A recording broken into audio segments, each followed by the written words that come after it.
Salut à tous les amis, nouvelle vidéo mais juste avant, instant promotion puisqu'on va évoquer mon partenaire maillot.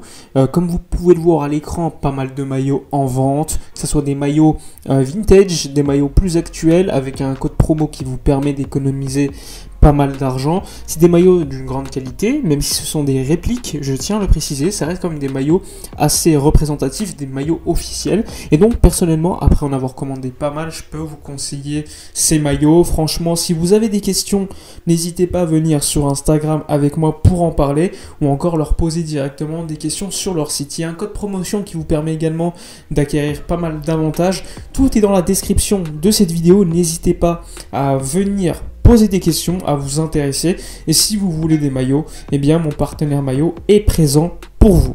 Commençons désormais la vidéo. Salut à tous les amis, nouvelle vidéo, on va revenir sur le dossier Ousmane Dembélé, Rafinha, Adama Traoré, des dossiers qui sont très liés, hein. De toute façon vous le savez, le FC Barcelone est en pleine négociation directe en fait avec l'agent de Rafinha, le Brésilien de Leeds, qui était à Rennes il y a encore quelques saisons, qui a été coaché par Marcelo Bielsa, qui a été pisté par le Bayern, par Chelsea, par Liverpool, bref, un ailier d'une grande qualité en première ligue, qui est dans une équipe qui est en difficulté et qui pourrait partir s'ils descendent en deuxième division à 25 millions d'euros puisqu'il y a une clause libératoire, et s'ils restent en première ligue, ce qui est fort possible, le prix va être un peu plus élevé. Le Barça pourrait faire une offre de 35 millions d'euros avec un salaire qui serait quand même pas si élevé que ça, et donc pour moi ça serait une parfaite alternative pour signer Rafinha par rapport à Ousmane Dembélé qui lui pourrait partir vers la France, vers le PSG, parce qu'on parle d'un accord verbal, même si ces dernières heures, évidemment, vu qu'il performe depuis le mois de janvier, ça il faut le dire, depuis que Xavi l'a relancé, eh bien, comme tu performes, comme c'est la trêve internationale, feuilleton qui reprend, alors que là, il n'y a pas eu de modification, il n'y a pas eu de changement en réalité. Le Barça, certes, par le biais de Rafa Yuste, déclaré que pourquoi pas renégocier avec l'agent Moussa Sissoko pour trouver une solution. Sauf que de l'autre côté, Moussa Sissoko lui demande, je le rappelle, 40 millions d'euros bruts annuels, 40 millions d'euros de prime à la signature. En tout cas, c'est ce que disent les médias. 40 millions d'euros bruts annuels, c'est le double que ce que gagne Mohamed Salah à Liverpool. C'est pour vous montrer la folie de la demande du clan de Dembélé. Alors certes, Dembélé, il ne peut pas demander un tel salaire, tout simplement parce que par rapport à ce qu'il a montré ces 5 dernières années, c'est complètement de la folie. Mais de l'autre côté, tu as un Rafinha qui, avec le transfert, avec le salaire, te coûterait beaucoup moins cher qu'en fait de prolonger Ousmane Dembélé. Donc certes, Dembélé ces derniers mois est très bon, il faut le dire, et ça il faut pas, c'est pas une honte, il faut l'avouer, mais sur ces 5 dernières années au Barça, il ne vaut pas non plus ce qu'il demande. Moi je serais pour prolonger Dembélé, pour être honnête, mais selon les conditions du club. C'est-à-dire un salaire qui est en rapport avec ce qu'il a montré en fait, avec ce qu'il a donné sur le terrain. C'est-à-dire qu'un joueur irrégulier, trop blessé, il ne peut pas demander un tel salaire sauf s'il veut vraiment partir, alors que lui, il dit vouloir rester. Il y a quand même une certaine incohérence entre le discours de l'agent et le discours du joueur. Il y a un problème. Soit le joueur veut en fait partir, ce que je pense, puisque je pense qu'il veut retourner au PSG, soit il veut rester et il laisse vraiment son agent faire ce qu'il veut et il suit son agent jusqu'au bout du monde, ce qui me paraît assez fou quand même. Mais bon, on verra bien ce qui va se passer de toute façon ces prochaines semaines. Mais le Barça avance sur Rafinha. Et pour moi, c'est une excellente nouvelle. On est au mois de mars. On travaille déjà des alternatives pour l'été prochain. Avec Christensen, Kessié qui sont déjà signés. Et on attend encore Mazraoui parce qu'il y a la guerre entre le Bayern et le Barça pour signer le latéral droit marocain. Ça va être très intéressant ces prochains mois de mercato.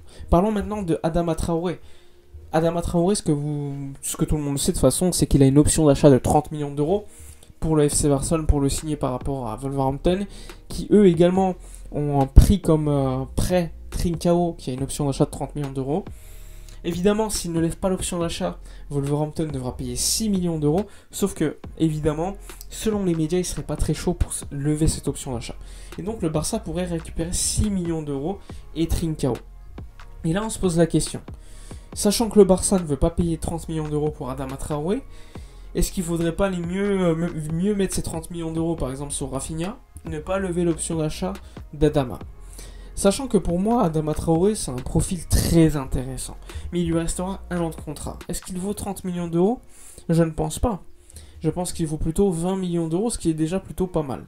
Ensuite, on peut se poser la question, est-ce que le Barça ne va pas tout simplement trouver une solution avec Wolverhampton, c'est-à-dire envoyer un joueur comme Riqui Puig, Martin Braithwaite, je sais pas, en échange avec Adama Traoré. C'est également une solution qui peut être envisagée par Jorge Mendes, qui est l'agent d'Adama Traoré, qui est très proche de Laporta et qui possède un petit pourcentage de Wolverhampton, et le Barça. Tout ça, de toute façon, ça va être évidemment discuté entre toutes ces parties qui ont beaucoup d'intérêt financier derrière, on va pas se mentir.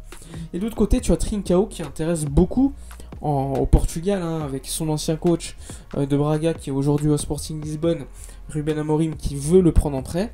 Et tu as également le club de Benfica qui est également très intéressé pour le prendre en prêt.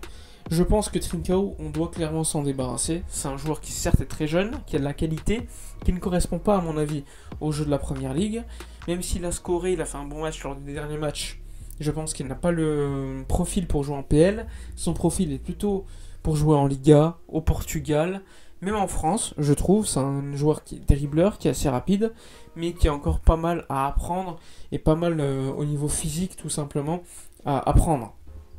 Donc, Trincao, Adama Traoré, Rafinha, Dembélé, tous ces dossiers des ailiers, eh bien, ils vont accélérer de toute façon d'une manière assez rapide. Mais on va parler d'un autre dossier qui va vous intéresser de toute façon, c'est le dossier Araujo, puis ensuite Gavi.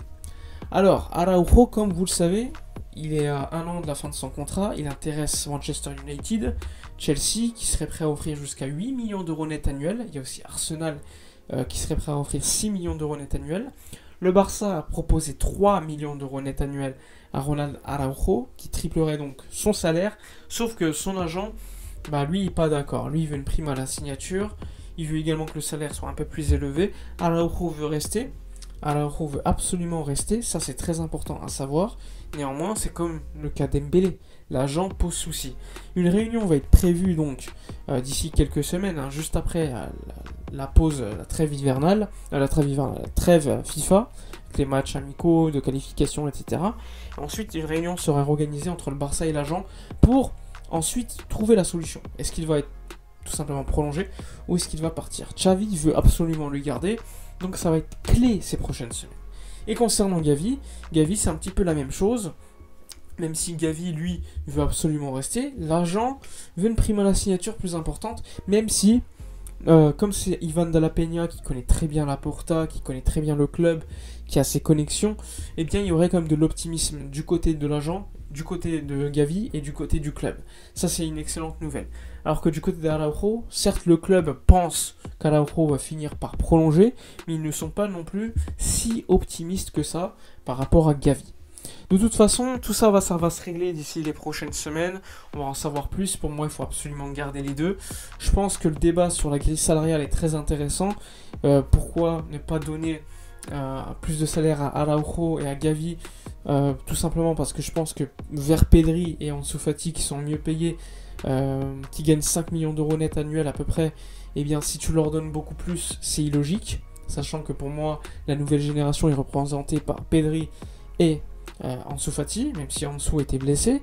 Et ensuite tu peux te poser la question, mais pourquoi Christensen et Kessié qui arrivent vont gagner plus? Et ça, je peux comprendre, même si c'est des joueurs libres, etc. C'est un débat qui est très très intéressant. Mais par logique de grille salariale, je comprends également la posture du FC Barcelone de toute façon. Dites-moi dans les commentaires tous vos avis concernant ces débats, ils sont très intéressants.